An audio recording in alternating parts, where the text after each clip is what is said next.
Bonsoir et bienvenue à cette séance extraordinaire du Conseil municipal de la Ville de Rivière-du-Loup. Nous sommes le lundi 20 décembre et il est 20 h. C'était prévu effectivement dans la séance du Conseil en plénière, en présentiel. Par contre, les conditions actuelles ne nous permettent pas de le faire. C'est pour ça que nous sommes en Zoom ce soir. Puis d'ailleurs, je veux remercier l'équipe des communications qui s'est revirée sur un Dicen, puis aussi ma TV qui ont travaillé fort pour qu'on soit capable de diffuser ça parce qu'on s'est décidé en après-midi quand on a eu les avis. Fait que bienvenue à tous. Fait qu'en 1, on va faire l'ouverture de la séance. En 2, adoption de l'ordre du jour.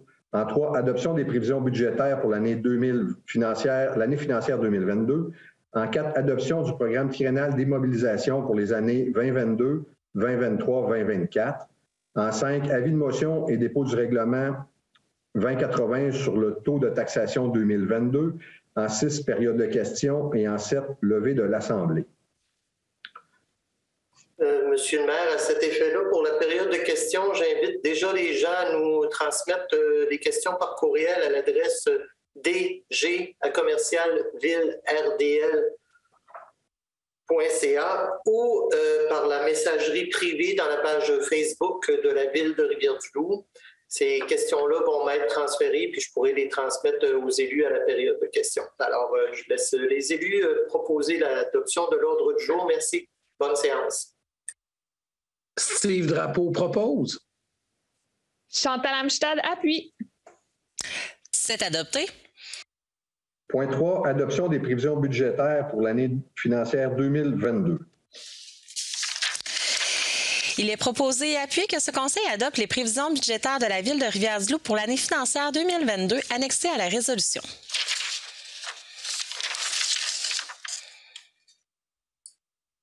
André Beaulieu propose. Nelson Lepage appuie. C'est adopté. Merci. Fait que je vais faire un petit mot de présentation, puis après ça, M. Jacques Moreau, le directeur finance-trésorerie, va venir vous présenter les prévisions budgétaires. Citoyennes et citoyens de Rivière-du-Loup, conseillers et conseillères, directeur général, trésorier, je disais gens dans la salle, mais c'est les gens qui nous écoutent à la maison, effectivement. Nous sommes déjà à la fin de l'année 2021. Si vous êtes comme moi, vous aurez constaté que les mois se sont succédés à une vitesse folle et que bientôt nous tournerons la page sur une autre année bien spéciale. Évidemment, vous avez probablement reçu, comme moi, les nouvelles mesures sanitaires avec déception. Malheureusement, la bataille n'est pas finie. Nous devons demeurer prudents et faire ce qu'il faut pour être résilients. 2021, c'était l'année tant attendue de la reprise économique. Cette reprise est encore timide puisque nous ne sommes pas encore revenus à la normalité. Il n'en reste pas moins que sur le plan économique, nous avons fait du progrès. Heureusement, la vaccination nous a redonné un bon coup de main. Le très haut taux de vaccination des gens de la région est d'ailleurs à souligner. Vos efforts ont fait la différence pour la réouverture des bars, des salles à manger, des salles de spectacle, mais ce ne fut pas assez parce qu'on s'aperçoit aujourd'hui qu'on est obligé de refermer. Malgré la situation actuelle, ces efforts n'ont pas été vains. Votre soutien à l'économie locale a fait une réelle différence et plusieurs commerces ont tenu le coup jusqu'à maintenant grâce à notre solidarité. Je vous demande de poursuivre cette vague de solidarité et de soutien à l'économie locale pendant les prochaines semaines. Soyons forts ensemble. Avant de présenter les prévisions budgétaires et les grandes orientations pour 2022, j'aimerais prendre quelques minutes pour revenir sur ce que nous avons réalisé collectivement en 2021, malgré le contexte pandémique. Parmi les faits marquants de l'année qui se termine, on retient les suivants. En 1, le renouvellement de la convention collective des employés des loisirs pour une durée de 8 ans. En 2, la reconduction du programme d'aide à la restauration patrimoniale qui appuie financièrement les propriétaires d'un bâtiment ancien ayant une valeur patrimoniale significative et le lancement d'une deuxième appel de projet. En 3, sondage téléphonique portant sur la satisfaction envers les services municipaux, où on apprend qu'une proportion impressionnante de 94 % des citoyens de Rivière-du-Loup se considèrent globalement satisfaits des services rendus par l'organisation municipale. En 4, abolition des frais de retard à la bibliothèque municipale Françoise Bédard, afin de favoriser l'accès des familles, notamment celles en position de vulnérabilité, et ainsi contribuer au développement des enfants. En 5, le lancement d'une initiative de recrutement de responsables de services de garde en milieu familial, où nous avons investi 5 000 $ pour stimuler l'attraction de responsables de services de garde en milieu familial et valoriser leur profession. Rivière-du-Loup a été l'une des premières municipalités à interpeller le gouvernement sur cette problématique majeure et l'initiative a porté fruit puisque de nouveaux milieux familiaux ont ouvert leurs portes récemment. En 6, l'acquisition d'un terrain sur la rue Alice-Savard pour la construction d'une nouvelle école primaire dans le secteur du parc-quartier de la rue des Plateaux. En 7, lancement des travaux d'agrandissement et de réfection de la bibliothèque municipale Françoise Bédard, faisant passer sa capacité de 900 mètres carrés à 1500 mètres carrés après la tenue d'un concours d'architecture, dont le projet gagnant mettra en valeur le cachet historique du couvent des Sœurs du Bon-Pasteur. En 8, réfection majeure du stationnement Sainte-Anne, près d'un demi-million de dollars pour revitaliser et dynamiser cette portion achalandée du centre-ville. En 9, poursuite du grand chantier de réfection du quartier Saint-François, avec certaines portions de rue Fraserville, des rues Fraserville et Saint-Paul, changement complet des conduites d'aqueduc et d'égouts, pavage et trottoirs en accord avec les résultats de la consultation publique Réinventer Saint-François, tenue en 2020 et 2021. En 10, pavage en 9 d'importants tronçons de rue, tels que Thomas Jones, Fraserville, des Freins, des Peupliers et le boulevard de l'Hôtel de Ville, ainsi que l'ajout de nouveaux trottoirs. En 11, adoption d'une toute nouvelle image de marque pour la ville, comprenant un nouveau logo et une série de déclinaisons visant à faire rayonner la ville autant sur le plan régional que national. En 12, le lancement du portail citoyen, une plateforme de services en ligne dédiée aux citoyens, permettant notamment de consulter en ligne le rôle d'évaluation des propriétés, de vérifier le zonage et les usages autorisés d'un secteur, d'effectuer certaines demandes de permis ou d'effectuer une déclaration de travaux. En 13, adoption d'une nouvelle mouture de la politique de la famille et des aînés, après avoir recueilli les avis de près de 1000 personnes via un sondage, lesquels ont ensuite été approfondis en groupe de discussion, ayant réuni pas moins de 225 citoyens. En 14, annonce de la réouverture du chalet de la Côte-des-Bains dans un projet pilote de café culturel avec services alimentaires et récréatifs afin de redonner ce bâtiment aux citoyens et aux touristes et d'en faire un lieu de rassemblement en bordure du fleuve. En 15, renouvellement de l'entente de travail avec les cadres de la ville pour une durée de 6 ans. En 16, organisation d'un spectacle de feux d'artifice d'envergure au parc du campus et de la Cité pour souligner en grand le 50e anniversaire de la finale des tout premiers Jeux du Québec, un succès de foule. En 17, lancement d'une campagne de mobilisation pour le maintien de la traverse à la pointe de Rivière-du-Loup, en présence de nombreuses personnalités du monde du tourisme et des gens d'affaires de la région, ainsi que du député fédéral, M. Bernard Généreux, de représentants du bureau du député provincial, M. Denis Tardy, et des préfets des 4 MRC du KRTB. En 18, la tenue du tout premier exercice de budget participatif de la Ville, avec dépôt de nombreux projets, vote du public et annonce du projet gagnant. Une piste d'hébertisme à réaliser dans le parc des Chutes. En 19, lancement des travaux préliminaires à la construction d'une toute nouvelle caserne incendie sur la rue Témiscouata. En 20, inauguration du parc de quartier des Bouts-en-Train sur la rue Joseph-Viel dans le quartier Saint-Ludger. En 21, inauguration officielle du stade de la Cité des Jeunes après des travaux majeurs de réfection et l'ajout d'une glace olympique, une remise en état qui prolongera d'au moins 50 ans la vie de cet édifice empreint d'histoire et de souvenirs associés au sport et à la culture. En 22, obtention du titre de partenaire de l'année à l'échelle nationale de patinage de vitesse Canada. Pour souligner notre soutien maintenant, 50 ans aux activités du club de patinage de vitesse lors d'innombrables événements, camps de développement ainsi que de championnats nationaux, provinciaux et régionaux, en plus d'apporter notre soutien au développement d'un programme longue piste et pour la construction d'une patinoire aux dimensions olympiques pour la courte piste. En 23, tenue d'élections municipales. Même si un seul district est en élection, une première pour la nouvelle présidente d'élection, Maître Caroline Desjardins, qui a mené le processus démocratique de main de maître avec son équipe. En 24, adoption d'une première politique de l'arbre afin de mieux connaître et protéger le couvert végétal et la biodiversité arboricole de notre territoire. Une politique à l'image des idées soulevées en consultation publique sur le sujet. En 25, tenue d'une simulation des mesures d'urgence avec l'Organisation municipale de sécurité civile, l'OMSC. En 26, obtention de la plus haute attestation du programme d'excellence en gestion des matières résiduelles du réseau Environnement et de Recyc Québec. Rivière-du-Loup devient la toute première ville au Québec à atteindre le niveau 5. Par ailleurs, l'année 2021 aura été marquée par la perte d'un homme de grande valeur. Apprécié de ses proches et de ses concitoyens, M. Michel Morin, maire de Rivière-du-Loup de 2007 à 2013, s'est éteint cette année, vraisemblablement en faisant ce qu'il aimait le plus au milieu de cette nature qu'il chérissait tant. Son passage à la mairie de notre ville aura été marqué par son sens marqué du développement durable et son intérêt pour l'innovation. Son legs le plus marquant est sans aucun doute le parc du campus et de la cité, un espace vert à l'image de ce visionnaire rassembleur et dédié à la communauté. En 2021, la pandémie nous a contraints à limiter les rencontres avec les citoyens. Malgré cela, nous avons réussi à tenir des consultations publiques et des soirées d'information, parfois en visioconférence, comme pour la politique de l'arbre et les travaux dans le quartier Saint-François, ou en personne, lorsque les mesures le permettaient, comme pour l'implantation d'un parc canin sur le site actuel du centre de tri. Lors de la présentation du dernier budget en décembre 2020, nous anticipions que la pandémie aurait des effets à long terme sur l'économie. C'est pour cette raison que nous avons joué de prudence et que nous avons conservé une portion de la compensation reçue du gouvernement afin d'amoindrir l'impact des diverses hausses sur la taxation.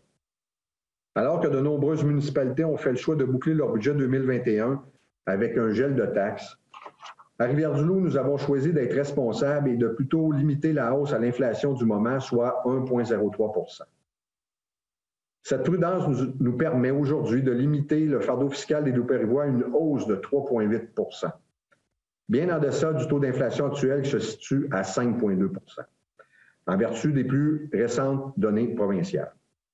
Concrètement, cela veut dire que pour une résidence familiale, dont la valeur moyenne actuelle à Rivière-du-Loup est de 205 575 $, le compte de taxe sera haussé de 109 $ en 2022. J'invite maintenant le directeur du service Finances et Trésorerie à vous présenter les détails de notre budget 2022. M. Jacques Moreau.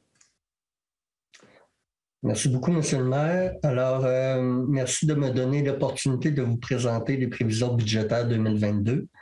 Alors, M. le maire, Mesdames et Messieurs les conseillers, M. le directeur général, aux gens à la maison. Donc, je vais partager mon écran.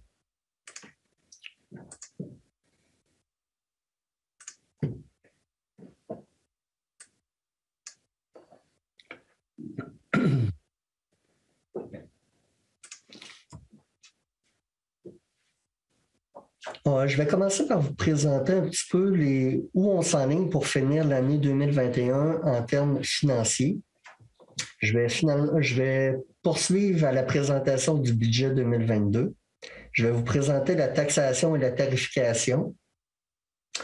Et par la suite, on va regarder les investissements et les modes de financement.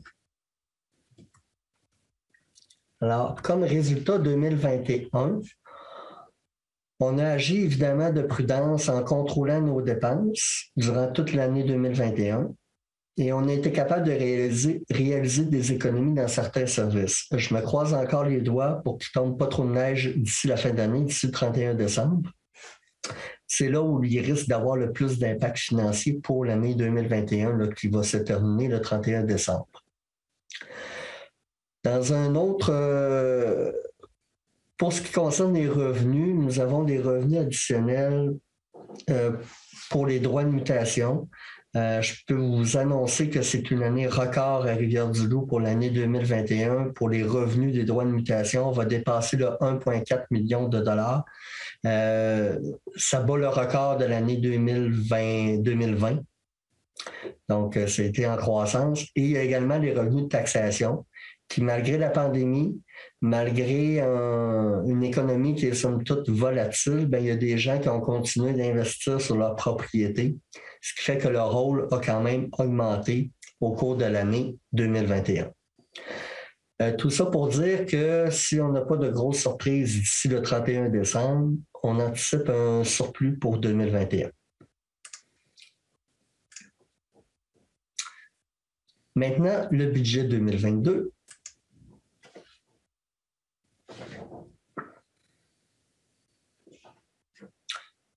nous allons avoir des revenus budgétés de 51 millions, plus des affectations pour 1,8 million, pour un total des revenus avec les affectations de 52,9 millions.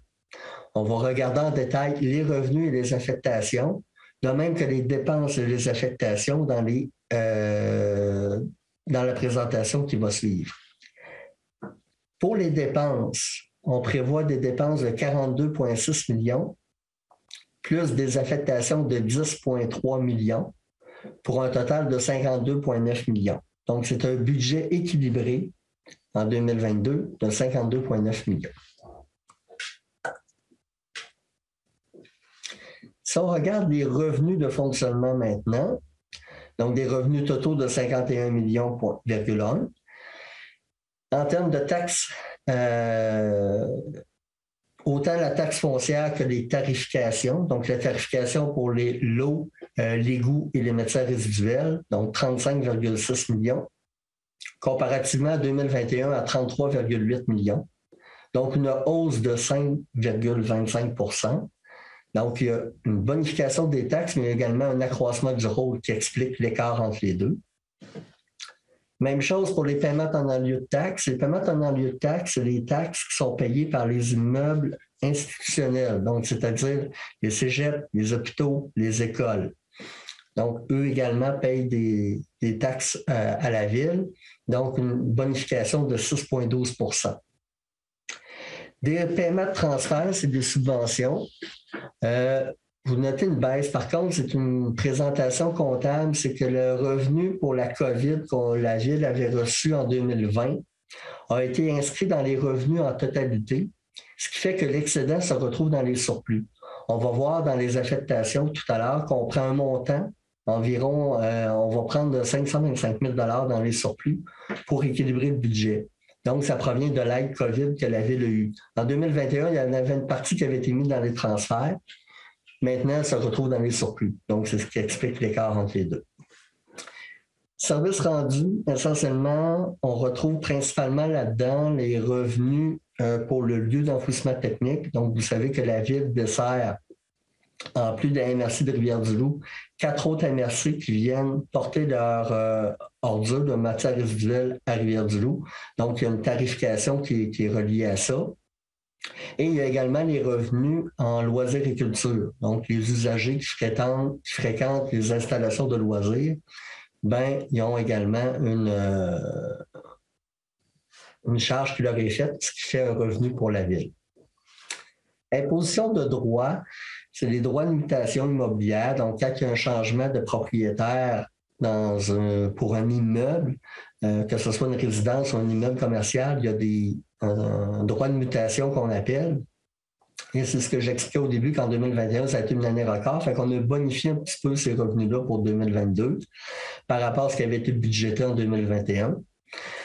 Les amendes et pénalités, c'est un accroissement des revenus de la Cour municipale, de même que les retours du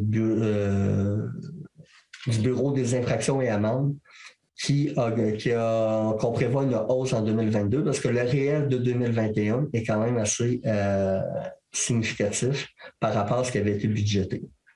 Les revenus d'intérêt et autres revenus. Dans les autres revenus, ce qu'on retrouve à cette ligne-là, c'est principalement les revenus éoliens. Donc, vous avez en termes graphiques la répartition des revenus. Vous voyez qu'il y a une part quand même importante pour les taxes, donc 67 % de revenus de taxes. Ça comprend les taxes foncières et la tarification. Il y a des municipalités que ça dépasse le 75 %. Donc, la Ville, on a quand même d'autres revenus qui viennent là, diversifier un peu la source de nos revenus à la Ville. Si on rajoute à ces revenus-là toutes les affectations, qu'il y en a pour 1,8 million. Donc, ce que j'expliquais tantôt, on a pris un montant dans le surplus accumulé qui est en fait la deuxième portion de l'aide COVID qu'on prend pour équilibrer le budget 2022, 525 000 $. Et on va également piger dans nos différentes réserves et surplus accumulés qu'on avait à la Ville, entre autres pour payer le rôle d'évaluation. Donc, vous savez que il va y avoir un dépôt de rôle qui va avoir lieu à l'automne 2022. Le dépôt de rôle est fait à tous les 3 ans. Donc, c'est quand même une charge significative pour la Ville. Mais à chaque année, on met de l'argent de côté pour être capable de payer cette dépense-là qui revient aux 3 ans. De plus, on a également affecté des montants, puis vous allez voir quand on va regarder les dépenses tout à l'heure, pour la vidange des bassins. Donc, les étangs aérés, il faut les vidanger. On ne fait pas ça chaque année, mais quand on le fait, c'est quand même une dépense importante. Donc, on prévoit chaque année un montant qu'on met en réserve. Quand on fait la dépense dans l'année, bien, on va puiser dans cette réserve-là pour ne pas faire des augmentations de taxes importantes d'une année à l'autre. On va également puiser dans les surplus d'aqueduc, surplus de la neige qu'on avait fait l'année dernière et surplus pour l'entretien et réparation. On avait mis des réserves à ce niveau-là pour compenser la hausse des dépenses qu'on va voir tout à l'heure. Ce qui fait qu'on arrive avec un total de revenus de 52,9 millions. La répartition des taxes par catégorie d'immeubles, donc on a une taxation qui est différente selon le type d'immeuble. Donc, pour le secteur résidentiel, dans le revenu de taxe qu'on a vu, bien, il y a 46,5 qui provient du secteur résidentiel, 27,6 qui provient du secteur commercial, donc tous nos immeubles commerciaux. Il y a 10,6 qui vient des immeubles gouvernementaux, 8,15 pour le 6 logements et plus. L'industriel, toutes nos industries, 5,57 Donc, ça, c'est vraiment d'où provient les revenus de taxes pour chacune des catégories d'immeubles. Si on regarde les dépenses maintenant, il y en a pour 42,6 millions, une hausse de 7,58 par rapport à 2021. Il y a plusieurs facteurs qui expliquent cette hausse de dépenses-là. Évidemment, il y a des dépenses incompressibles, puis il y a des contrats qu'on a négociés dans l'année, puis il y a également des contrats qu'on va octroyer en 2022. Entre autres pour l'enlèvement de la neige, entre autres pour la gestion de l'usine d'épuration des eaux. Donc, ces 2 contrats qu'on avait, on est à la dernière année de ces contrats-là.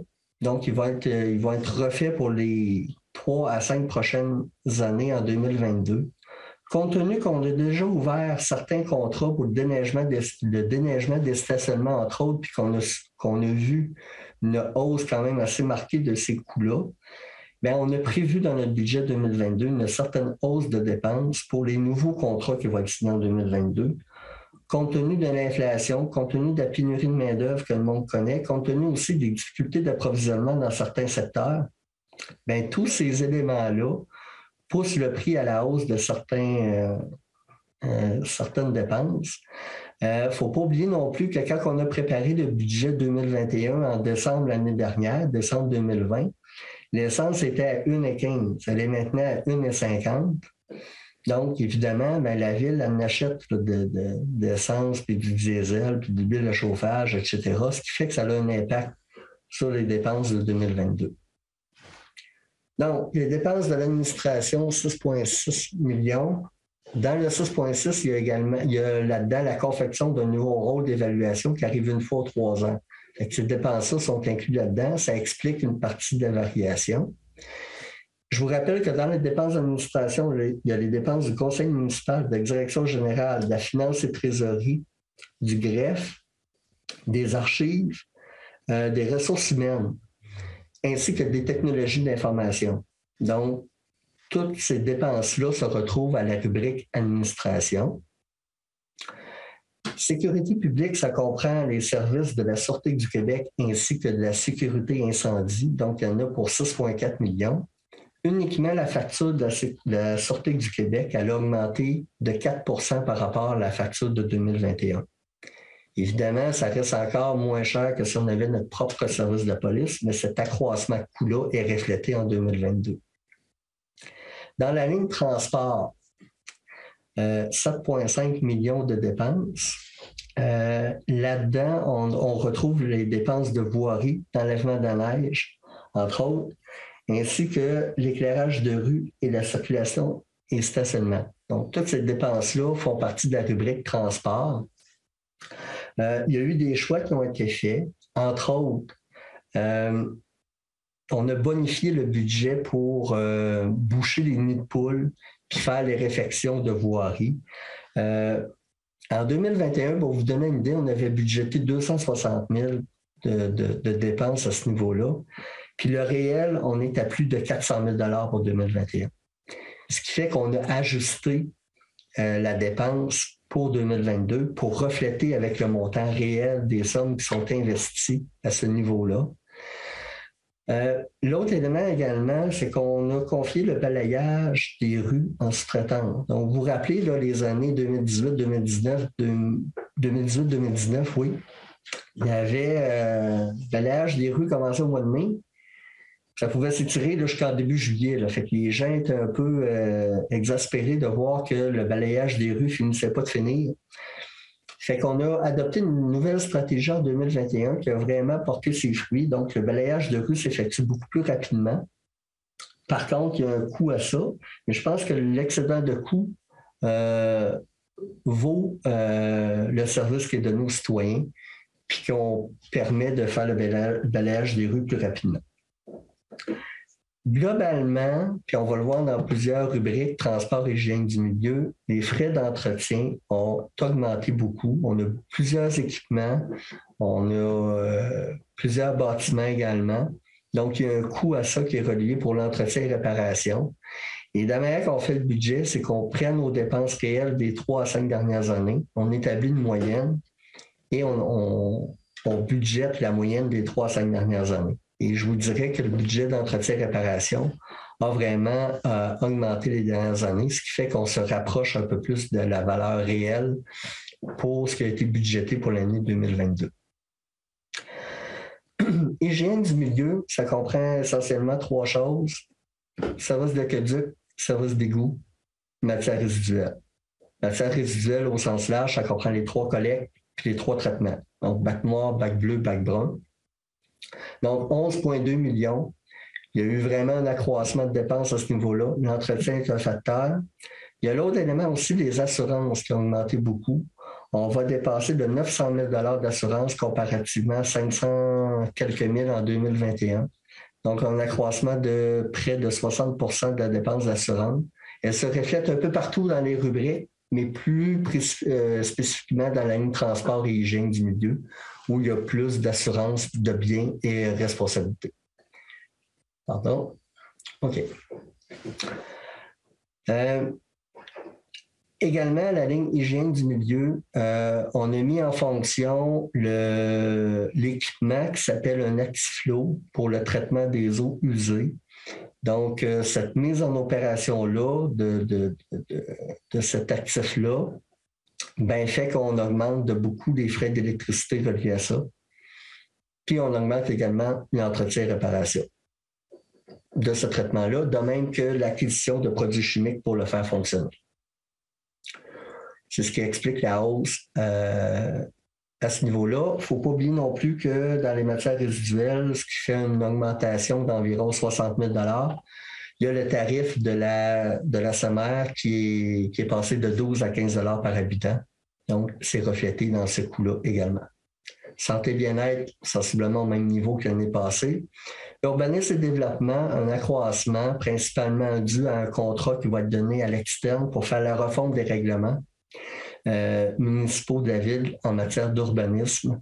Donc, c'est un travail exigeant, mais qui va nous permettre après ça d'avoir tous nos règlements à jour et d'être en conformité également avec le plan d'urbanisme qui a été adopté à la MRC, le schéma d'urbanisme. Dépenses de loisirs ont augmenté. Certains revenus ont également augmenté à ce niveau-là. Par contre, ben là, la piscine est ouverte. Les travaux de réfection ont été terminés, donc elle va être ouverte toute l'année. Puis il y a également les travaux à l'aréna qui sont terminés. Donc, il y a 2 arénas qui vont fonctionner à temps plein, comparativement à 2021 où il y avait seulement un aréna, l'autre était en travaux. Et les frais de financement sont comparables également. Donc, 42,6 millions. Vous avez la répartition des dépenses de fonctionnement qu'on vient de voir en termes graphiques, là, pour ceux qui sont plus visuels. Donc, vous voyez la répartition là, pour chacun des services chacune des dépenses de la ville. Les dépenses de fonctionnement et d'affectation. Donc, on a vu le total des dépenses de fonctionnement, 42,6 millions. Si on rajoute les affectations, principalement là-dedans, c'est le remboursement de capital de dette, 6,6 millions. Un 2,1 millions, c'est nos immobilisations qui sont payées comptant. Donc, au lieu d'emprunter, on paye une partie de nos immobilisations cash, si je peux m'exprimer ainsi. Donc, dans le même ordre dans le même niveau que les années antérieures. Puis, il y a également le remboursement du fonds de roulement qui est là. Le remboursement du fonds de roulement, c'est comme une dette que la Ville se fait à soi-même. C'est un fonds de roulement que la Ville possède. On va chercher des sommes là-dedans pour financer des dépenses d'immobilisation.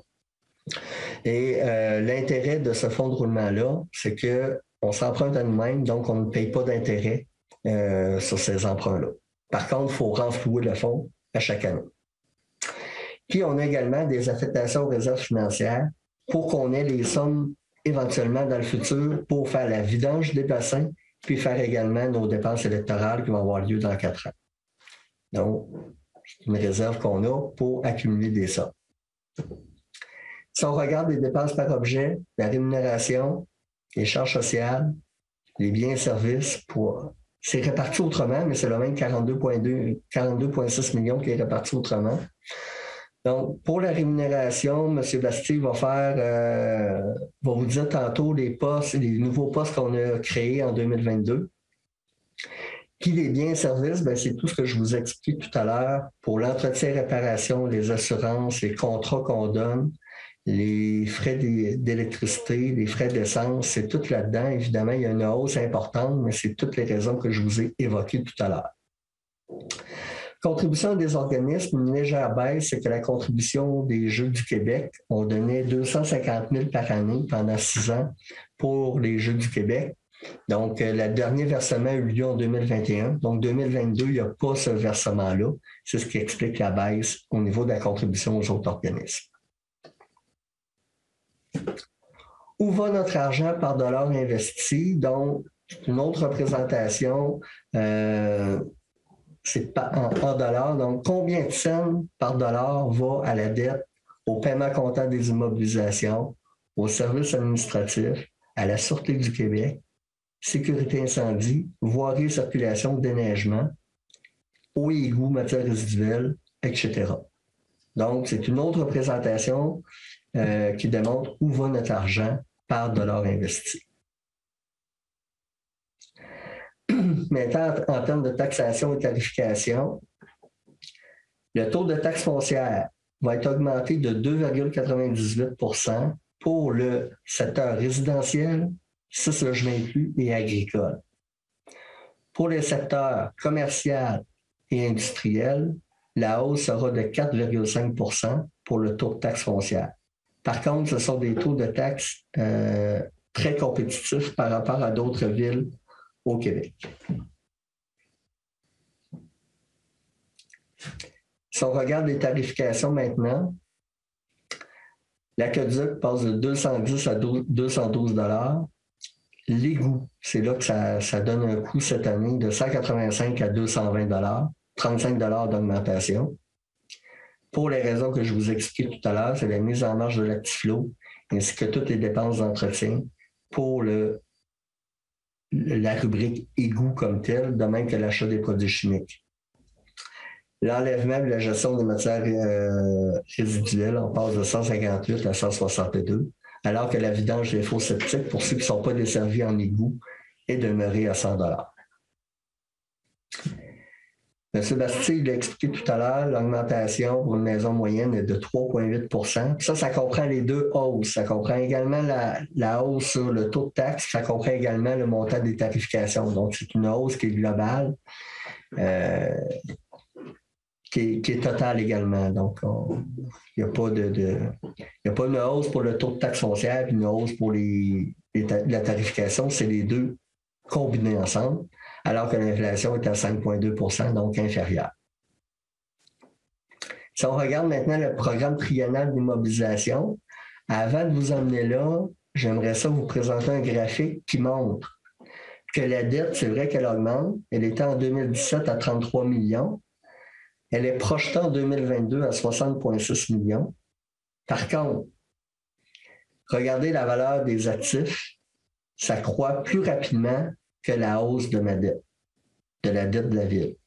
Ce qui fait que, oui, le chiffre de dette, quand on le regarde de façon brute, peut être inquiétant pour certains. Par contre, il faut le comparer à d'autres indicateurs pour comprendre que finalement, la dette est en contrôle, puis on va le voir dans les graphiques plus tard, avec les ratios que les membres du Conseil se sont fixés, que la dette est en contrôle à la ville de Rivière-du-Loup. Programme triennal d'immobilisation, 100 millions qui vont être investis sur les 3 prochaines années, 42,6 millions en 2022, 35,5 en 2023 et 22,3 en 2024. 42,6, ça va être une année faste. Il y a déjà des projets qui sont pas mal en cours, qui sont débutés. Donc, pensons à la bibliothèque, la caserne. Donc, c'est des chantiers qui vont avoir lieu en 2022. Ça va débouler vite. Puis, M. Bastille, tantôt, va vous présenter également quelques rues qui vont être réalisées en 2022. Le 42,6 millions va être financé de quelle façon? Bien, il y a 64 qui vont être par des emprunts à long terme, 20,6 par des subventions, 5 qui vont être payés comptant et près de 10 le 9,9 qui vont être payés en même des surplus affectés et des fonds d'hiver. Donc, voilà pour ça. L'autre élément que je vous dis également au niveau de l'endettement, on s'endette pour acheter des actifs, on ne s'endette pas pour payer des dépenses courantes. Autrement dit, on ne s'endette pas pour payer des épiceries, pour l'autre nos cartes de crédit. C'est qu'on a des emprunts hypothécaires qui sont garantis par des actifs. Donc, c'est un peu la nuance que je voulais faire également. Donc, l'endettement net par rapport à la richesse foncière, c'est un des ratios qu'on regarde. La limite que le Conseil s'est fixée, on est à 2,75 la limite. Et on est en deçà en 2021 et 2022. Évidemment, les bâtonnets sont en couleur mauve ou violet. Donc, c'est pour indiquer que c'est des montants qui sont estimés, évidemment, parce que l'année 2021 n'est pas finie. Puis l'année 2022, bien, c'est des prévisions budgétaires.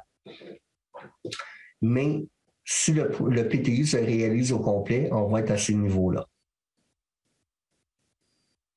L'endettement net sur la valeur nette des immobilisations, c'est ce que j'expliquais tout à l'heure. C'est qu'on est le ratio est à 33 %. Donc, on est en deçà de notre ratio, c'est-à-dire qu'il n'y a pas le tiers de nos actifs qui est financé par dette. Donc, c'est quand même hyper intéressant. C'est comme si on avait une maison qui vaut 200 000 $, puis notre hypothèque serait à 70 000 $. Donc, on aurait un actif de 200 000 puis une hypothèque de 60 000. Ça veut dire qu'on a un actif qui est intéressant et qui n'a pas beaucoup de dettes qui est rattaché à ça. Et finalement, on parle beaucoup d'endettement, la valeur de la dette. Par contre, cet endettement-là, il faut le payer. Il faut payer capital et intérêt. Donc, qu'est-ce que ça représente par rapport à notre budget total? Bien, on est aux alentours de 16 % qu'on prévoit en 2021-2022, alors que la limite fixée par le Conseil, on est à 18 %. Donc, encore là, on est en dessous de ce qui a été fixé comme limite. Je vous invite à consulter le site Internet, il y a une panoplie d'informations là-dedans. On a également le rôle d'évaluation en ligne. Donc, en simple clic, on peut savoir c'est quoi la valeur de notre propriété. Donc, c'est quand même intéressant. Puis, on vous rappelle que les taxes municipales vont être payables en 4 versements comme les autres années, qui vont s'échelonner de mars, juin, septembre et décembre. Puis, il y a également d'autres moyens qui facilitent les paiements, soit des paiements préautorisés pour ceux qui peuvent oublier de faire des versements. Puis, il y a également le service des modes de versement égaux. Au choix du citoyen, il peut payer de façon hebdomadaire, bimensuelle, mensuelle, à son choix. Alors voilà, ça fait le tour de la présentation du budget. Je recède la parole à M. le maire, M. Bastille. Merci, M. Moreau. Puis, je peux dire aux citoyens aussi, si je ne me trompe pas, M. Lagacé, que les documents qu'on présente ce soir, là, ils vont se retrouver sur le site de la Ville. Dans les prochaines minutes, ce n'est pas déjà fait, je pense. C'est déjà sur place présentement. Les gens peuvent aller les consulter directement. OK, merci. Bon, écoutez, je terminerai là, ma petite allocution. Là, on dit on regarde en avant. La tendance inflationniste se constate tous les jours. Le coût des produits et services ne cesse d'augmenter. Il faudra donc faire preuve de prudence et ménager les contribuables. En termes de planification, les données nous font anticiper une hausse des dépenses courantes ainsi que de la valeur des contrats à renégocier dans les prochains mois. En contrepartie, l'économie est vigoureuse et nous prévoyons toujours une hausse des demandes de permis, les permis de construction et de rénovation, pour une valeur totale des travaux estimés, elle aussi, à la hausse. Nous sommes d'avis qu'il faut poursuivre nos investissements en infrastructure, puisque la valeur de ces actifs va croître avec le temps. C'est donc toute la population qui y gagne. D'ailleurs, je veux préciser d'emblée que les grands chantiers d'infrastructure que nous avons accomplis ou qui sont en cours de réalisation n'ont pas d'incidence à la hausse sur le taux de taxation des citoyens. Ces projets stimulent l'économie locale, enrichissent notre portefeuille collectif et nous permettent de nous démarquer afin d'être une ville dynamique, vivante, attractive et compétitive. Outre la bibliothèque municipale et la caserne incendie, comme je le mentionnais précédemment, de nouveaux chantiers de réfection des rues sont prévus en 2022. Enfin, diront certains, la rue Saint-Elzéar, qui en a bien besoin, subira une première phase de rajeunissement entre la rue Saint-Magloire et Saint-Alfred. En parallèle, la rue Joly sera complètement refaite entre les rues Desjardins et La Fontaine. En 2022, nous procéderons à de différents travaux en lien avec le parc des Chutes. Tout d'abord, l'implantation d'une passerelle au-dessus de la voie ferrée en reliant le parc de la Croix, et le parc des Chutes sera assurément un ajout majeur. Non seulement elle permettra un lien piétonnier efficace et direct entre Saint-Ludger et le centre-ville, elle servira également à valoriser les déplacements actifs et la santé globale des utilisateurs. L'implantation de la passerelle concorde également avec des obligations que nous avons envers le CN pour sécuriser les abords de la voie ferrée. Différents aménagements seront réalisés en marge de la passerelle afin d'assurer à la fois la sécurité de tous et l'efficience du transport ferroviaire. Projet chouchou du public, l'aménagement d'un parcours ludique d'hébertisme en pleine nature, tel que proposé par M. Jean-François Lévesque, dans le cadre du budget participatif, doit être réalisé avant la fin de l'année 2022. Le parc des Chutes se verra ainsi bonifié d'un nouvel attrait pour les familles, une raison supplémentaire d'aimer notre forêt urbaine et d'aller s'y promener avec nos proches. Un autre dossier qui me tient à cœur et qui nous tient tous à cœur, c'est celui du maintien de la traverse à la pointe de Rivière-du-Loup. On a travaillé très fort dans les derniers mois pour mobiliser la population, les gens d'affaires, et pour faire valoir nos arguments auprès des décideurs publics. L'année 2022 s'ouvre sur de belles perspectives et j'ai pleinement confiance que cet épineux dossier trouvera une fin satisfaisante pour la population de Rivière-du-Loup. À la lumière des informations que j'ai en main, je suis extrêmement confiant pour la suite des choses. Il ne s'agit pas d'opposer deux sites et de mettre en compétition deux municipalités voisines, partenaires à la table des maires de la MRC. Il faut démontrer au gouvernement du Québec l'importance des deux sites et leur complémentarité.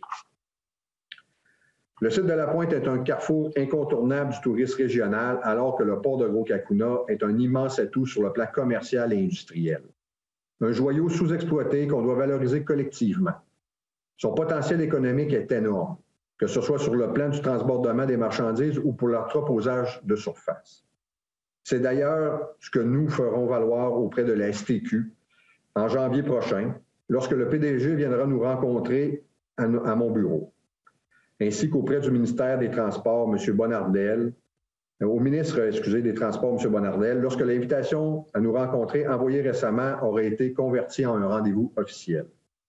Nous avons confiance que le gouvernement travaillera avec nous, ainsi que l'ensemble des partenaires, afin de trouver enfin une solution pérenne à l'enjeu de l'envasement au site de la Pointe et valoriser, comme il se doit, nos installations portuaires. Je rappelle que le déblocage de ce dossier doit permettre de relancer notre projet à la Pointe, qui peut s'appeler Carrefour maritime ou autre, mais qui a été mis sur la glace compte tenu des hésitations de la STQ. Toujours en termes de développement économique, nous porterons une attention particulière au secteur commercial du centre-ville. Je ne connais personne à Rivière-du-Loup qui n'a pas à cœur notre rue La Fontaine. Une artère chargée d'histoire est devenue aujourd'hui le baromètre de la santé économique de notre milieu. Nombreux sont les visiteurs qui viennent passer quelques heures au centre-ville et qui s'exclament devant la beauté de notre ville et de ses nombreux attraits à proximité. C'est pourquoi nous devons veiller à maintenir cette activité et améliorer l'aspect de la rue principale comme des rues tout autour. L'an prochain, fort d'une première expérience assez concluante avec la Maison des aînés sur le site de l'ancienne Calco, nous miserons sur un centre-ville fort, dynamique et attrayant. De nombreux projets sont à l'étude dans ce secteur stratégique. Nous allons chercher des moyens pour dynamiser ce secteur de la ville. Il est notamment prévu de bonifier l'aide financière accordée à Espace Centre-Ville pour consolider un poste à temps plein de coordination et d'animation, ceci afin de veiller au développement et la promotion de cette artère commerciale vitale. Par ailleurs, nous avons déterminé qu'il était nécessaire d'en faire plus pour le transport collectif afin de mousser ce moyen de transport utile et incontournable pour de nombreuses personnes et travailleurs qui l'utilisent pour se rendre au travail. Ainsi, nous instaurons une bonification du programme de remboursement relatif à l'achat de passes mensuelles par une entente avec Transport Rosie. Nous abaissons le coût de la passe mensuelle de 20 $ pour tous les citoyens qui veulent bénéficier de ce service, en plus de maintenir la gratuité pour tous les 22 de chaque mois, une différence appréciable pour une bonne partie de la clientèle. Enfin, en concordance avec l'adoption récente de notre politique de l'arbre, nous bonifions l'enveloppe réservée à l'achat d'arbres destinés aux citoyens. Nous proposons un programme rendant l'achat d'arbres beaucoup plus accessible avec l'objectif d'embellir notre ville tout en contribuant à lui offrir de nombreux autres bénéfices environnementaux, sociaux et économiques. De plus, pour mener à bien les différentes missions de l'administration municipale, nous avons autorisé la création de 3 nouveaux postes. L'équipe du service technique et de l'environnement pourra compter sur un nouvel ingénieur qui apportera son soutien et son expertise à analyser la capacité et l'état des réseaux, aqueducs, égouts sanitaires et pluviales, ainsi que le maintien et l'optimisation, la modernisation des infrastructures existantes. Cette embauche, en plus de solidifier l'expertise à l'interne, générera assurément des économies compte tenu des honoraires très élevés des firmes d'ingénierie auxquelles nous avons eu recours pour soutenir le service technique et de l'environnement. Aussi, vous n'êtes pas sans savoir que le service de l'urbanisme a été énormément sollicité dans la dernière année. Le nombre de demandes de permis explose et la tendance ne semble pas vouloir s'arrêter. Si cette effervescence est extrêmement positive sur le plan économique et qu'elle stimule à la hausse les revenus de la ville, nous nous devons de fournir les ressources nécessaires pour soutenir cette croissance. Ainsi, suivant la nomination d'un chef inspecteur dans l'équipe en place, l'ajout d'un inspecteur ou d'une inspectrice en bâtiment et en environnement permettra de traiter les demandes plus rapidement et de faire plus d'inspections sur le terrain, un manque à l'heure actuelle. Ces inspections permettront d'assurer une meilleure équité fiscale envers l'ensemble des contribuables pour le bénéfice de tous. Elles permettront également un meilleur contrôle de notre réglementation afin d'assurer le maintien d'un milieu de vie agréable. Enfin, une secrétaire supplémentaire sera embauchée pour effectuer une rotation interne entre les différents services, pallier aux absences et aux prises de vacances et éviter le recours à l'externe afin de rentabiliser les investissements en formation de l'équipe de soutien administratif. Je profite de l'occasion pour rappeler que la Ville de Rivière-du-Loup, avec un grand V, c'est 230 employés dévoués, passionnés, qui prennent leur travail à cœur et qui sont là pour vous, citoyens et citoyennes de Rivière-du-Loup. La prochaine année n'est pas encore commencée, qu'elle s'annonce haute en couleurs. Dans moins de 75 jours, Rivière-du-Loup vivra au rythme de la 56e finale des Jeux du Québec. On se croise les doigts. 51 ans après avoir recueilli la première finale de 1971. Au moment où je vous parle, la tenue de la finale n'est aucunement remise en question malgré les mesures actuelles. Nous allons évidemment surveiller la situation de près, mais nous avons bon espoir de pouvoir tenir l'événement. Si vous habitez à Rivière-du-Loup, il n'est pas trop tard pour vous impliquer. Le comité organisateur est très motivé, les préparatifs avancent rondement et l'événement sera à la hauteur de nos attentes. Je profite de l'occasion pour vous dire qu'il ne manque que vous. Actuellement, on a plusieurs bénévoles qui ont levé la main pour être aux premières loges des compétitions. Mais il reste encore de nombreux besoins à combler pour faire de cet événement une réussite complète. J'appelle tous ceux et celles qui ont à cœur leur ville, qui ont quelques heures à offrir, prenez le téléphone et appelez. Le numéro, c'est le 867-6714. L'équipe va vous accueillir à bras ouverts. Maintenant que la finale approche à grands pas, c'est à nous de jouer maintenant. Fait que, on serait rendu à la période de questions, mais on va finir notre séance, M. Lagacé, puis on reviendra là, pour... Fait qu'on serait rendu au point 4. Adoption du programme triennal des mobilisations pour les années 2022, 2023 et 2024. Attendu que tous les membres présents de ce conseil ont pris connaissance du programme triennal d'immobilisation pour les années 2022, 2023, 2024 de la Ville de Rivière-du-Loup. En conséquence, il est proposé et appuyé que ce conseil adopte le programme triennal d'immobilisation pour les années 2022, 2023, 2024 de la Ville de Rivière-du-Loup annexé à la résolution. Steve Drapeau propose. André Beaulieu appuie. C'est adopté. Merci. Point 5, avis de motion et dépôt du projet de règlement 2080 sur le taux de taxation pour 2022. Monsieur André Beaulieu. Oui, Monsieur le maire, membre du conseil, je donne avis de motion que j'ai déposé devant ce conseil de projet de règlement numéro 2080 relatif aux différents taux de taxation et compensation pour l'année 2022 et en donne avis de motion qu'à une prochaine séance de ce conseil, il présentera le dit projet pour règlement et adoption. Merci. Merci. Fait qu'on serait rendu au point 6, période de questions. Fait que, M. Lagacé, est-ce qu'on a reçu des questions par courriel? Effectivement, j'ai un premier courriel, c'est un commentaire, ce n'est pas une question, je pense que je vais vous le livrer pareil, qui vient de votre ancien collègue, M. Gérald Plourde, qui nous félicite pour le beau projet bien équilibré. Joyeuses fêtes à tous les citoyens de Rivière-du-Loup. Alors, c'est pas une période de questions, mais je pense que c'est correct qu'on le présente. La deuxième question nous vient de monsieur, la question que j'ai présentement nous vient de M. Daniel Levasseur. Bonsoir. Avec 60 163 330 $ de déficit prévu à la fin de 2022, j'imagine qu'on parle de la dette, quelles sont les sommes affectées pour la caserne de pompiers et la bibliothèque? Ben, M. Moreau, voulez-vous y aller? Avez-vous les montants? Là, moi, j'ai les sommes spécifiquement pour ces deux projets-là se retrouvent dans le PTI. C'est sûr que pour 2022, en fin de compte, on va terminer la bibliothèque. Les travaux de la construction de la caserne vont commencer, si on veut, vont recommencer là, plus au printemps. Je pense que c'est en avril ou avril-mai 2022 pour la construction de la caserne. Il va y avoir une partie qui va être affectée 2022 et 2023. Mais si vous voulez ajouter quelque chose, M. Moreau, là, c'est libre à vous. Là. Bien, je comprends bien la question de M. Levasseur. C'est qu'il veut savoir pour chacun de ces deux projets-là, on va commencer à la caserne. On parle d'un projet global là, d'un certain montant, mais ce qui va être financé par emprunt pour la caserne, on parle de 7,3 millions qui vont être financés par dette, dont 6 millions en 2022. Donc, ça, c'est la première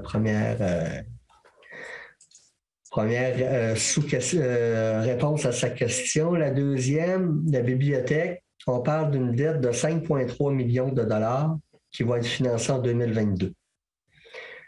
Ce qu'il faut comprendre, c'est que dans un projet comme la bibliothèque et la caserne, il y a plusieurs sources de financement. Donc, il y a l'endettement, évidemment, mais il y a des subventions qui sont rattachées à ça. Il ne faut pas oublier, dans les deux cas, autant pour la bibliothèque que pour la caserne, on a pigé dans le surplus accumulé non affecté pour combler la différence de coût. Fait que si on parle de la bibliothèque, on parlait de mémoire de 652 000 qui a été pigé dans le surplus. Et pour la caserne, on parle de 2 181 000 qui a été pigé dans le surplus accumulé pour combler le manque de financement pour la caserne. Alors, voilà, ça compléterait pour l'endettement de ces deux projets-là. Merci beaucoup, M. Bastille. Je n'ai pas d'autres questions qui sont rentrées présentement. Donc, si jamais il y a des gens qui nous en font parvenir par la suite, bien, on va faire le suivi d'un côté administratif. C'est sûr que toutes les réponses vont être données. Et on me confirme aussi que du côté de Facebook, il n'est pas rentré aucune question. Alors, voilà, merci beaucoup. Bon, bien, ça marche. Fait que dans le fond, ben, on s'était rendu à la levée de l'Assemblée. Fait que les gens, quittez pas. Écoutez, on a à peu près 15 secondes parce qu'on a une deuxième séance extraordinaire là, qui suit celle-ci. Donc, à peu près 15 secondes, on met fin à celle-là, mais on reste en onde, là. Fait que, puis après ça, on va recommencer l'autre là, dans une quinzaine de secondes.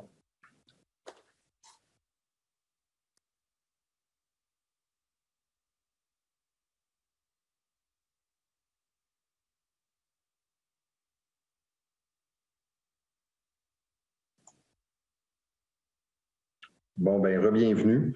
Fait qu'on va faire notre deuxième séance extraordinaire du Conseil municipal de la Ville de Rivière-du-Loup, 20h56 présentement. En 1, ouverture de la séance. En 2, adoption de l'ordre du jour.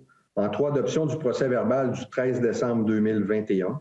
En 4, déclaration de la greffière et adoption du règlement 2082, amendant le règlement 2051 sur les conditions d'utilisation et la tarification au lieu d'enfouissement technique. En 5, demande au directeur des poursuites criminelles et pénales d'autoriser Maître Élise Bourdage à titre de procureur du poursuivant. En 6, période de questions. En 7, levée de l'Assemblée. Je prendrai quelqu'un pour adopter l'ordre du jour. Steve Drapeau propose. Nelson Lepage appuie. C'est adopté.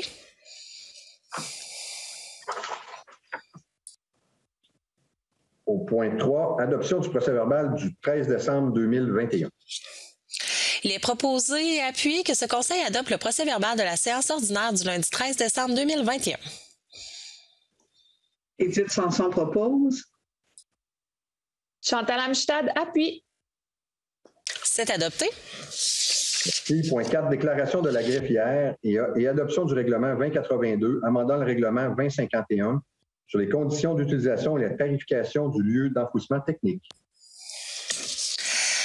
Alors, je déclare que le règlement numéro 2082 a essentiellement pour but d'amender le règlement numéro 2051 du 14 décembre 2020 sur les conditions d'utilisation et la tarification du lieu d'enfouissement technique afin d'indexer les tarifs applicables pour les déchets solides provenant d'une municipalité ayant le droit d'accès du site ainsi que les tarifs pour les municipalités n'ayant pas le droit d'accès au LET conformément à l'avis public publié le 15 septembre 2021. Outre les coûts de préparation du règlement et de publication de l'avis public requis par la loi pour son entrée en vigueur, ce dernier n'entraîne aucun frais additionnel pour le contribuable. Attendu l'adoption par ce Conseil du règlement 2051 du 14 décembre 2020 sur les conditions d'utilisation et la tarification du lieu d'enfouissement technique. Attendu l'article 64.3 de la loi sur la qualité et l'environnement. Attendu la publication dans le journal Info Dimanche du 15 septembre 2021 des tarifs pour l'année 2022 applicables pour les déchets solides provenant d'une municipalité ayant le droit d'accès et pour les déchets solides provenant d'une municipalité n'ayant pas le droit d'accès au site. Attendu qu'il y a lieu d'intégrer les tarifs au présent règlement, attendu qu'un projet de règlement a été déposé lors de la séance ordinaire du 13 décembre 2021 et qu'un avis de motion a été donné au cours de la même séance. En conséquence, il est proposé et appuyé que ce Conseil adopte le règlement 2082 du 20 décembre 2021, amendant le règlement 2051 du 14 décembre 2020 sur les conditions d'utilisation et la tarification du lieu d'enfouissement technique. Nelson Lepage propose. Carl Thériault appuie. C'est adopté. Oui, merci. Juste, je vais donner justement un complément d'information. Là, on dit, bon, une municipalité qui a le droit d'accès au site. Je vais faire juste un petit comparatif vite. Là, je n'irai pas sur toutes les, si on veut, sur toutes les choses qui peuvent être amenées là, au site, mais juste pour vous dire, mettons, matière résiduelle. Une municipalité là, qui a droit au site, c'est 96 $ la tonne. Tandis qu'une municipalité qui n'aurait pas d'entente, qui n'a pas de droit au site, là, c'est 192 $ la tonne.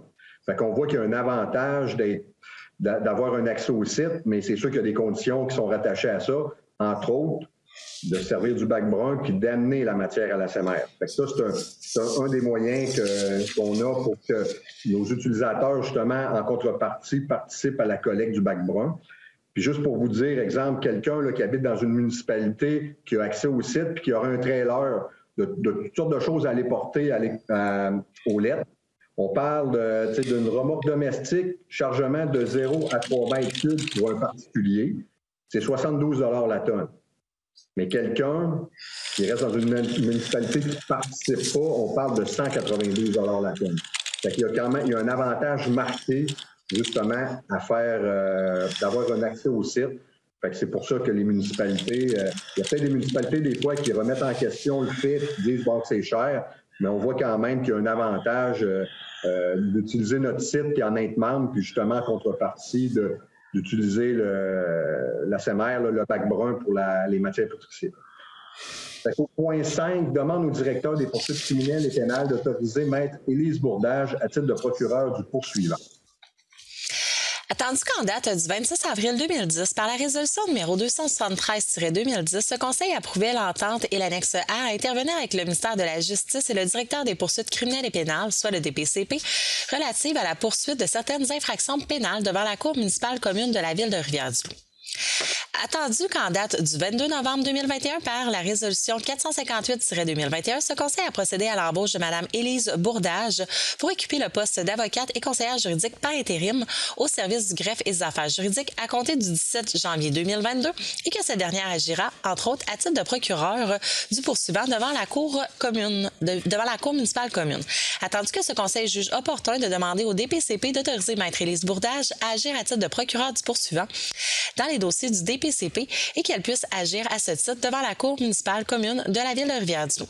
En conséquence, il est proposé et appuyé que ce Conseil demande au directeur des poursuites criminelles et pénales d'autoriser Maître Élise Bourdage, avocate, afin d'assurer la poursuite des constats visés par l'entente intervenue entre le ministre de la Justice du Québec et le DPCP quant à la poursuite de certaines infractions pénales devant la Cour municipale commune de la ville de Rivière-du-Loup et d'agir dans ces dossiers à titre de procureur aux poursuites criminelles et pénales. Steve Drapeau propose. Nelson Lepage appuie. C'est adopté. Bon, on serait rendu au point 6, mais je vous propose quelque chose. Là, ce qu'on va faire, on pourrait faire un tour de table. Fait que pendant ce temps-là, s'il y a des gens justement qui ont des questions, mais c'est sûr qu'il faut que ça soit en lien avec l'ordre du jour là, de la séance extraordinaire qu'on vient de faire. Par contre, écoutez, je ne sais pas si M. Lagacé est d'accord avec ça, puis les membres du Conseil, ça va vite quand même d'une séance extraordinaire. Fait que peut-être qu'en même temps, si jamais, puis je ne le sais pas, là, Mme Caroline, elle me corrigera s'il y a quelque chose. Je sais que pour les périodes de questions, il faut que ça soit en lien avec le sujet qu'il y avait à l'ordre du jour des séances extraordinaires. Je comprends qu'on a fait notre séance de budget un petit peu avant. Si jamais il y a des gens qui auraient des questions sur le budget, là, tout d'un coup, vite comme ça, est-ce qu'on pourrait y répondre pareil dans cette séance-là? C'est quelque chose qui pourrait être possible pareil, mais c'est vraiment sur le budget. Ben, écoutez, Maître Desjardins, je vais vous laisser répondre. Là, ce point de droit-là m'échappe un peu. En fait, puisque c'est une séance extraordinaire, là, les questions seront en lien avec les sujets à la séance extraordinaire. Celle-là qu'on vient de terminer. Là. OK, merci. Fait qu'on va faire le tour de table pareil. Fait que s'il y a des gens qui ont des questions, je comprends que pour la séance du budget, c'était tantôt. Mais par contre, comme M. Lagacé a dit, s'il y a des questions qui rentrent par la suite, c'est sûr qu'on va se faire un devoir d'y répondre. Il n'y aura pas de problème avec ça. Puis quand on reviendra là, aux séances en janvier, qu'on soit en présentiel ou en Zoom aussi, pour les questions autres sujets de l'ordre du jour, bien, les gens pourront poser leurs questions sans problème là, sur le budget.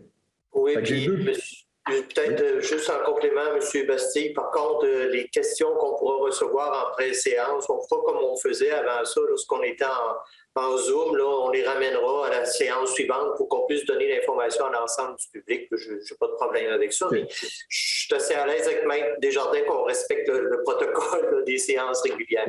Extraordinaire. Un gars s'essaye, comme on dit. Ouais. Écoutez, j'ai deux petits points rapides. Là. Je vais faire ça, puis après ça, je vais donner la parole au conseiller. C'est que dans le fond, c'est une petite communication là, pour les modifications, les horaires de la ville en raison des congés des fêtes et du télétravail aussi. Là. C'est que l'horaire des différents bureaux administratifs de la ville de Rivière-du-Loup sera modifié ces prochaines semaines afin de tenir en compte le congé des fêtes et du télétravail. Aussi, la plupart des bureaux administratifs, de même que la Cour municipale, seront ouverts jusqu'au vendredi 23 décembre, là, c'est cette semaine, inclusivement, avant de fermer pour le temps des fêtes. Les portes des bureaux administratifs situés à l'Aréna et à l'édifice Rosaire-Gendron seront toutefois barrées dès ce mardi 21 décembre. Le personnel sera en poste jusqu'au 23, mais joignable par téléphone ou par courriel uniquement. À l'exception de l'édifice Rosaire-Gendron, les bureaux rouvriront le lundi 3 janvier, toujours avec une présence minimale en personne dans les divers services jusqu'à nouvel ordre. Les citoyens sont donc conviés à privilégier le téléphone ou le courriel pour communiquer avec les employés de la Ville et surtout à éviter autant que possible les déplacements aux divers bureaux administratifs. Il est par ailleurs à noter qu'en tout temps, pendant le congé, les citoyens peuvent composer le 418-862-2121 pour signaler une urgence municipale, refoulement d'égouts, bris d'aqueduc, etc. Une centrale d'appel est en fonction 24 heures sur 24, 7 jours semaine et assure d'aviser le contremaître de garde. Après ça, une petite communication aussi sur une note plus joyeuse, comme on peut dire, la Ville profite de l'occasion pour annoncer que les différentes patinoires de quartier sont prêtes et qu'elles rentreront en fonction dès ce lundi soir, là, à partir de ce soir. Elles seront ouvertes de 18h à 21h jusqu'au 22 décembre, avant de laisser place à l'horaire des fêtes, soit de 14h à 20h jusqu'au 5 janvier, avec fermeture les 24 et 25 décembre, ainsi que les 31 et 1er janvier. Bon, plus que jamais, la distanciation est naturellement de mise, tout comme le port du masque à l'intérieur. Fait que ça, c'est pour une communication comme ça. Puis c'est sûr que je vais vous faire, j'ai un petit mot des fêtes, là, c'est que dans le fond, profitez bien du temps des fêtes pour retrouver vos proches. C'est sûr que ça ne sera pas simple, là, mais écoutez, il faut agir avec gros bon sens là, dans la situation. Puis célébrer l'arrivée de la nouvelle année de façon festive, même si ça sera en nombre réduit cette année. Que 2022 vous apporte bonheur et santé. Je vous souhaite également une bonne dose de normalité. On en a tous bien besoin. Merci, puis bonne fin de soirée. Je commencerai avec Mme Édith Sanson. Alors, bonsoir à tous. Je vous dirais, Monsieur le maire et aux conseillers, ainsi qu'à tous les concitoyens, que le plus beau cadeau de Noël que je peux vous faire à nos concitoyens, c'est de poursuivre comme infirmière retraitée ce que je fais depuis plusieurs mois, c'est-à-dire la vaccination contre la COVID. Dans les 2 dernières semaines, j'ai eu le plaisir de vacciner tant au centre que dans les écoles nos enfants de 5 à 12 ans. Et je dois vous dire que les enfants et les élèves sont vraiment formidables. Pour la période des fêtes, je sais que les consignes qui viennent d'être modifiées modifient grandement les choses pour tous et que c'est fort malheureux. Mais les consignes sanitaires sont là pour nous protéger. Je ferai un petit lien avec les traditions de Noël. La tradition veut que ce sont les enfants sages qui reçoivent des cadeaux. Alors, soyons sages si nous voulons avoir le plus beau des cadeaux, la santé. C'est ce que je souhaite à tous pour 2022. Joyeuses fêtes. Merci, Mme Sanson. Monsieur Nelson Lepage. Oui, Monsieur le maire, ainsi qu'à tous les conseillers. Alors moi, je veux vous souhaiter d'excellentes fêtes, de la santé. Profitez-en pour aller à l'extérieur. On annonce un petit peu de neige, là. Ça fait que ça va être le temps d'aller faire du ski, de la motoneige, aller prendre des marches. Fait que à tous et à tous, joyeuses fêtes. Merci. C'est M. Lepage. M. Drapeau. Alors, dans la continuité également, je vais souhaiter joyeuses fêtes à tous les membres du conseil, aux employés de la ville également et aux citoyens, citoyennes de Rivière-du-Loup. Je vous invite aussi quand même à être prudent avec le nouveau variant Omicron. Je ne souhaite pas la COVID à personne et je vous dis que ce n'est pas une bonne chose dans votre vie, croyez-moi. Donc, soyez prudents, soyez respectueux des consignes, puis on se reparle en 2022. Merci. Merci, M. Drapeau. Mme Amstad. Bonsoir à tous, chers collègues du conseil municipal, également aux employés de la ville de Rivière-du-Loup et aux citoyens. Je voulais également vous souhaiter un bon temps des fêtes qui sera fort probablement plus tranquille qu'on l'aurait souhaité. Mais tout de même, comme les collègues ont mentionné, prudence est de mise et je vous souhaite également du bon temps et de la santé pour l'année 2022. Bonne soirée à tous et bon temps des fêtes. Merci Chantal. Monsieur Thériault. Oui, bonsoir, Monsieur le maire, Monsieur et Madame les conseillers et conseillères. Je suis depuis 3 mois au conseil de ville de Rivière-du-Loup et je me suis à nouveau rendu compte, mais ce n'est pas d'hier, je n'ai pas découvert ça avant hier, que Rivière-du-Loup est, à mon avis, la ville d'avenir à l'est de Québec. Il y a des chiffres que j'ai retrouvés par hasard ces jours-ci. En 15 ans, là, de 2002 à 2017, il s'est créé 50% plus d'emplois dans le territoire de Rivière-du-Loup par rapport à la MRC qui est en deuxième position, qui est celle de Rimouski. Donc, c'est un 1400 emplois d'ailleurs en termes de chiffres réels. D'autre part, moi j'espère qu'au cours des prochaines années, qu'il sera financièrement et politiquement possible là, et réalisable de contenir les taux de hausse globale des taxes à la plus petite proportion possible, et ça en termes d'objectifs. Ce sera un sujet, j'imagine, qu'on va discuter au cours de l'année 2022 à la Commission des finances ou en plénier. Entre-temps, je voudrais adresser mes vœux de joyeuses fêtes dans le respect, bien sûr, des règles sanitaires. Et comme conseiller du district de La Pointe, je vais faire un peu de chauvinisme. Je nous souhaite un traversier en permanence au quai de La Pointe, et ce, bien avant la fin de nos jours. Joyeuses fêtes et bonne et heureuse année 2022. Merci, M. Thériault. On finirait avec M. Beaulieu.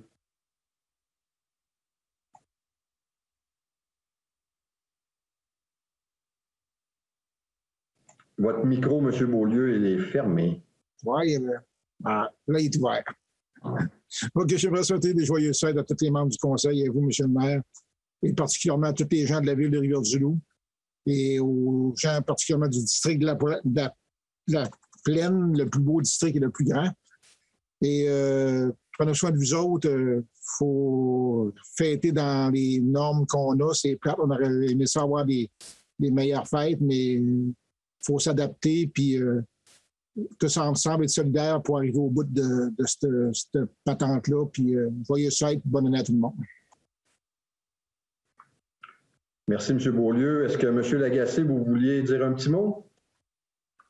Juste peut-être vous dire que j'ai eu 3 autres questions en lien avec la séance sur le budget. Alors, comme on ne peut pas techniquement y répondre à cause des principes légaux qui régissent les séances extraordinaires, je veux vraiment rassurer les gens qu'on les prend en note, et à la prochaine séance régulière, on les présentera à la période des questions. Donc, l'information sera publique. Je n'ai pas eu de questions en lien avec l'ordre du jour de la présente séance, mais je vais quand même prendre l'occasion pour souhaiter mes meilleurs vœux à l'ensemble des membres du personnel de la plus belle équipe et la meilleure équipe au Québec, celle de la ville de Rivière-du-Loup.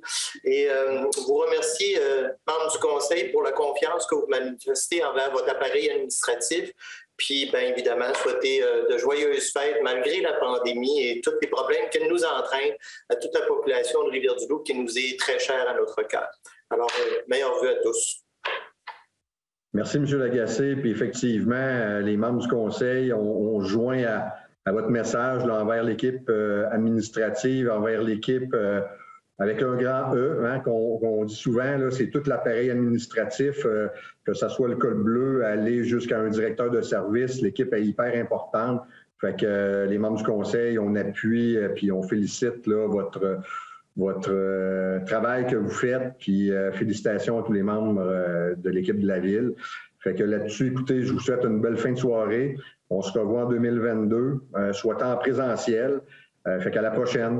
Merci, au revoir.